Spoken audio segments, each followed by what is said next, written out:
What is going on, guys? My name is Kenji and welcome back to my channel. I hope it's not the first time you're watching one of my videos, but just in case it is, I'm a doctor working in London, and if you guys saw my last video, you'll know by now that I've actually decided not to pursue specialty training here in the UK. Now, that's not forever. I do eventually intend on specializing in a particular specialty in medicine one day.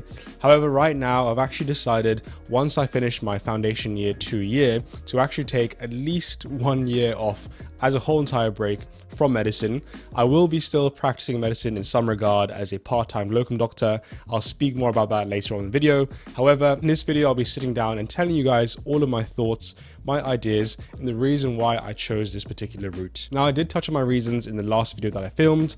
However, it was very brief. That was more just telling you about the other options that I was thinking about when it came to my future in medicine. In this video, I'll be taking you guys into even more detail about why I actually made the decision that I did, which is to not pursue specialty training at this point in time. What is going on, guys? My name is Kenji and welcome back to my channel. Hopefully it's not the first time you're watching one of my videos, but just in case it is, I'm a doctor and a biomedical science graduate working in London. And right now, as we speak, I'm actually a foundation year 2 doctor. I'm on my second last rotation in obstetrics and gynecology, and I'll be shortly moving on to my next and final rotation of my foundation year 2 year, which will be in the acute medical unit. Now, if you're not familiar with how medical training works here in the UK, normally you have 5 to 6 years of medical school. You then have 1 to 2 years of a foundation training program.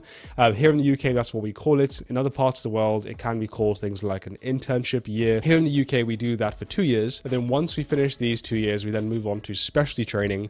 And that can be anywhere from 3 years all the way up to 7, 8, 9, 10 years, depending on the specialty that you choose. Now, as I said, I actually am finishing off my FY 2 year, and I've decided to not go ahead and pursue medical training or medical specialty training at this point in time.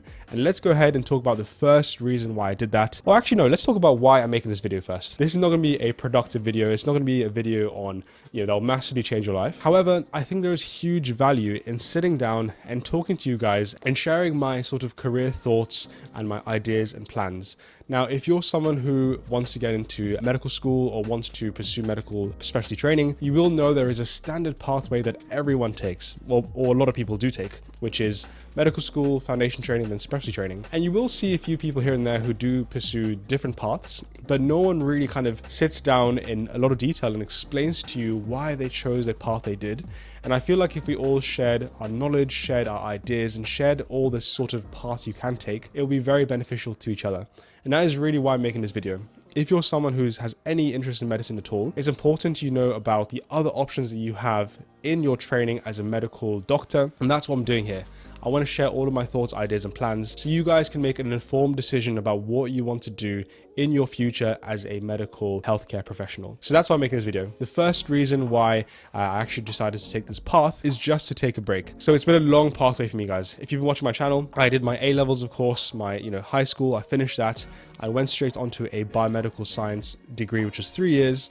I then did medicine for 5 years, then went on to do my foundation training as a doctor for 2 years. So since I've been 18, I've been on this path for 10 years, really 12 years actually, if I include my final years of high school when I chose my, A-level grades. Hugely long path. And nowhere in there have I ever taken a break other than the summer holidays that you normally get anyways. It's been like a constant, running on this treadmill. And I really want to take a break and just take some time off from this constant treadmill of like chasing a goal, chasing your career. I want to take a break and do me for a while. I will, like I said, be working as a locum doctor. I still will be making videos on this channel about my life as a doctor. However, I want to take a break and just slow down, even if it just means when I finish my foundation training, to just take 4 to 6 weeks off and do something that I want to enjoy, whether that's traveling, spending time with friends, catching up with family, whatever that might be. But that's the first reason. The second reason why I want to take this break is because of the future earning potential as a locum doctor. Now, if you guys watch my channel, I've made so many videos on how much I make as a locum doctor. I want to be as transparent as possible for you guys to understand,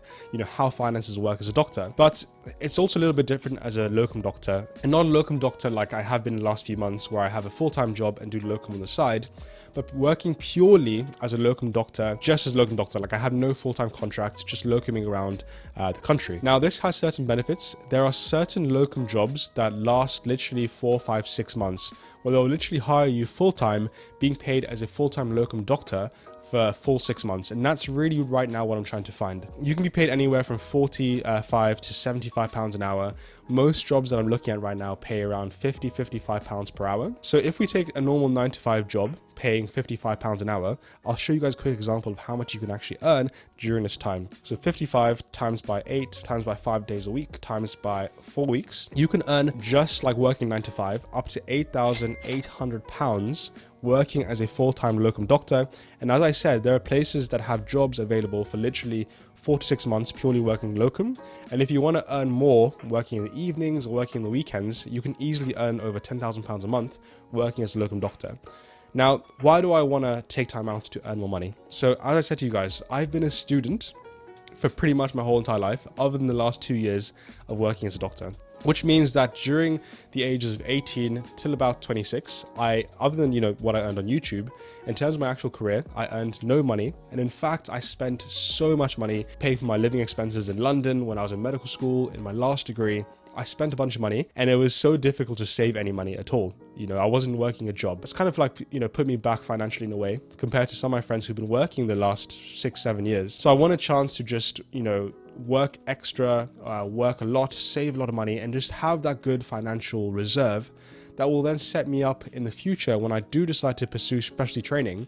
I will have a financial reserve and be financially better off with more investments to make that 7 years of specialty training or whatever I choose more comfortable, more enjoyable. So I want to work that 1 year, work really hard, save up as much as I can, invest even more, and like I said, set myself up for the future so when I have children one day and I enter specialty training, it will be a bit easier to manage because of this 1 year that I've sacrificed. Reason number 2 is the earning potential. Now, next reason why I decided to take this path is really and truly the flexibility. This is probably one of the biggest reasons why I chose this path in working as a locum doctor in an F3. The flexibility, right? When you're working a full-time job as a doctor, it's not like working any other job. Now, this is super important that you guys understand this. If you're working a 9-to-5 job in, let's say, I don't know, marketing or in research, getting time off to do certain things is not that difficult. Like my friends, my partner, when they want to take time off, they literally go onto their health roster or their kind of, rostering website, and they choose which day they want. It could be 9 months in the future. It could be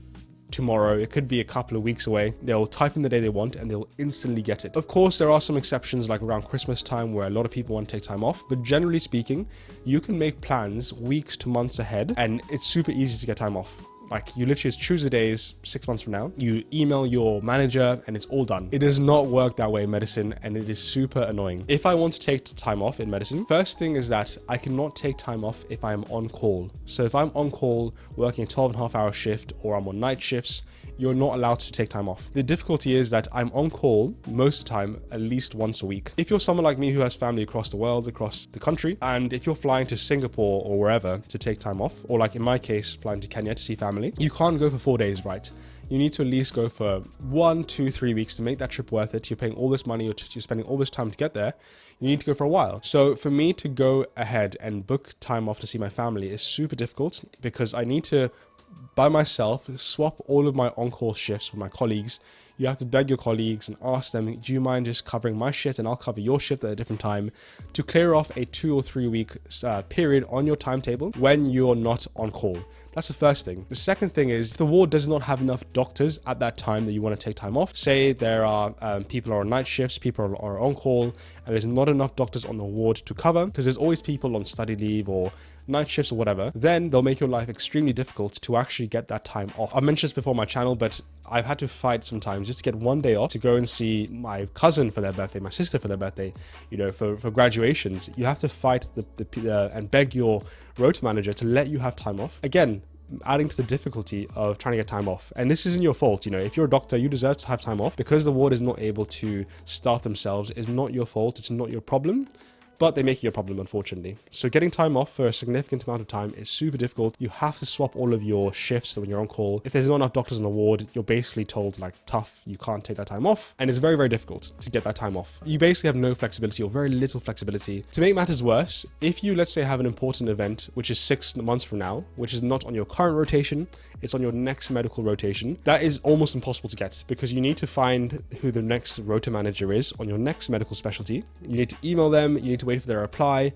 They then will tell you that, look, we haven't made the rota yet, or we have made the rota and you have to just swap your on-call shifts with the next, doctors, and they won't give you the contact details of how to contact those doctors to swap your shifts. It gets super difficult. So making plans ahead again is very difficult. That's a little bit of a rant. I don't want to go on about that too much, but working as a doctor on a full-time contract is very inflexible. And I want the flexibility, guys. As I said, it's been so many years of studying and working. I want to be able to travel at a moment's notice. I want to be able to go away for 2 weeks. I want to go and visit different parts of the world, see my friends who I haven't seen in such a long time.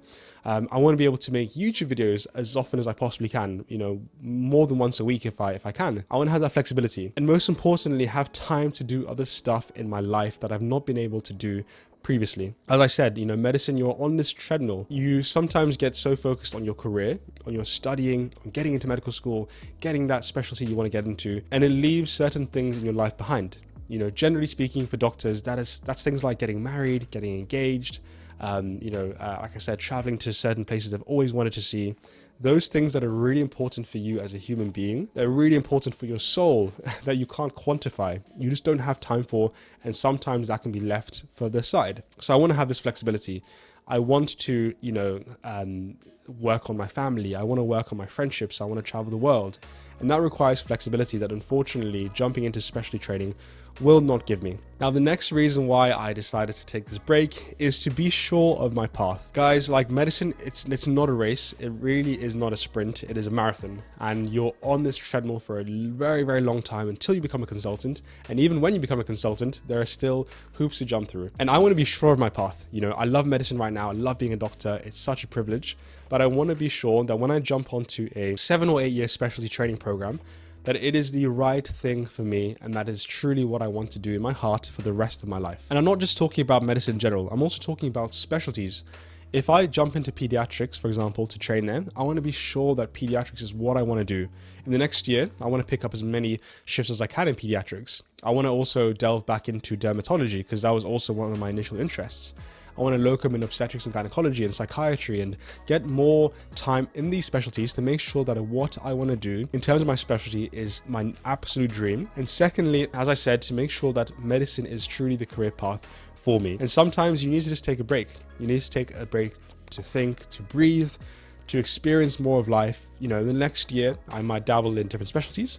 I might dabble in different jobs, maybe different career paths. And hopefully at the end of this 1 year or 2 years, who knows, I'll be 110% truly sure that this is the path for me. You can never really truly be sure. I love medicine. I love medical school. I love being a doctor, but you can never be 100% sure. And for me personally, I err on the side of caution, and I want to take my time with this beautiful journey, which is medicine, and make sure that when I choose a specialty training program for the next 7 years, that it will be the one that is 100% for me. I also want to make time to allow space for serendipity to happen. Now, again, when I'm locked into medicine in this career, pretty much all of my time is completely taken away in medicine. But I often get emails to go speak at conferences, to speak on podcasts, to do certain other jobs, which require my expertise in different areas. I get all these emails and I always think, I wish I had the time to do this. That sounds so cool.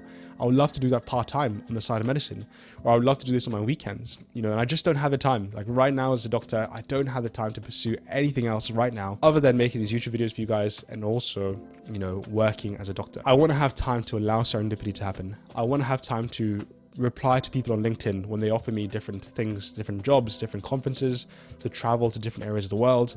I want to have that time to see where it takes me.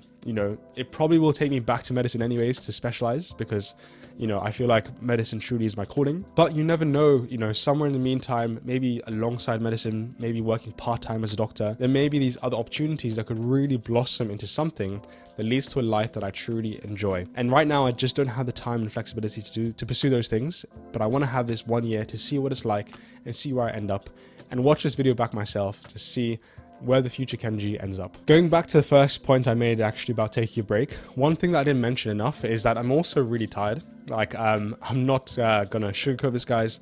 The last 2 years of working as a doctor has been really tiring. I've enjoyed it. I've loved being a doctor. I've learned so many skills, but I also am tired.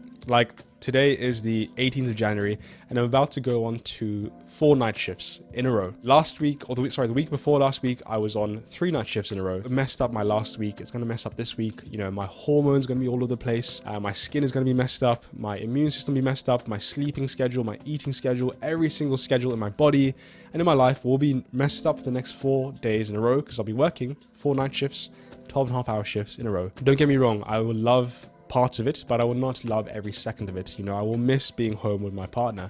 I will miss seeing my friends. I will miss going to the gym, and I'll miss, you know, feeling like I have a schedule and feeling good in my body. This is not all the time. This is like, you know, there are many times where I'm working 9 to 5, but I also do work night shifts as part of my job, and it has definitely weighed on me. You know, the last 2 years of working nights and working on-call shifts, it has definitely been tiring. I'm super proud of myself. I'm super proud to have gotten this far and to soon be reaching the end of, you know, my foundation training. But at the same time, guys, we need to balance that. And it has been a tiring time, and I want to take some time as well, like I said, to take a break and also to just kind of recover myself and, you know, come back to medicine with a big smile when I eventually want to specialize and commit to 7 years down the line. Now, the last thing I want to mention, and the last reason as to why I decided to take a year off, is this is quite a controversial point, guys, so please take what I say with a pinch of salt and do your own research. I'm not going to mention it too much in this video. I don't want it to be too negative, but it is quite well known in the medical community, at least from what I understand, that right now being on a training scheme in the UK or a training program is not necessarily the best time. As I said, I won't go into too much detail about this. First reason being is that pay is quite poor. You know, the junior doctors are currently striking, and we have been striking for, I think, over a year now. Secondly, the BMA, you know, the British Medical Association, is fighting battles for us as doctors, trying to maintain our profession. There are many bottlenecks in training. You know, bottlenecks, what I mean by that is that it is very competitive to get into a specialty training program right now.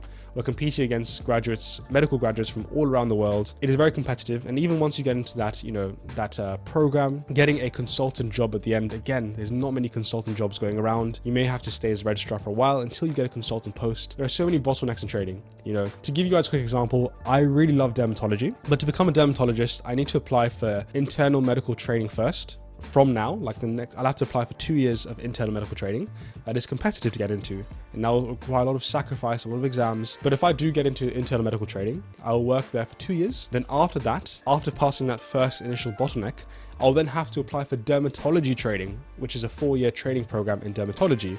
That is another bottleneck. It is very competitive. Dermatology is super competitive. And to get into that, if I don't get into it, then what would I do? You'll basically get stuck at that level in your training, and that's another bottleneck, you know.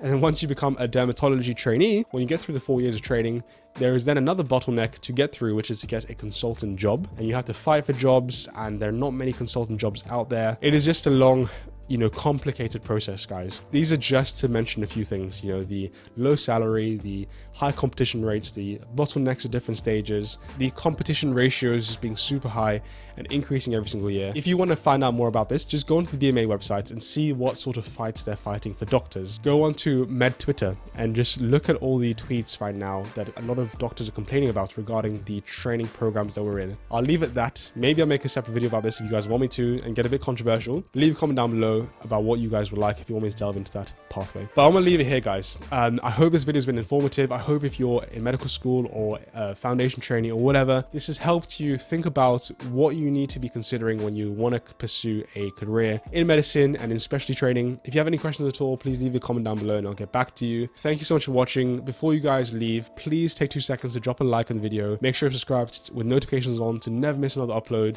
and hear a bunch of videos on my channel that you might actually enjoy before you leave. I'll see you guys on the next one.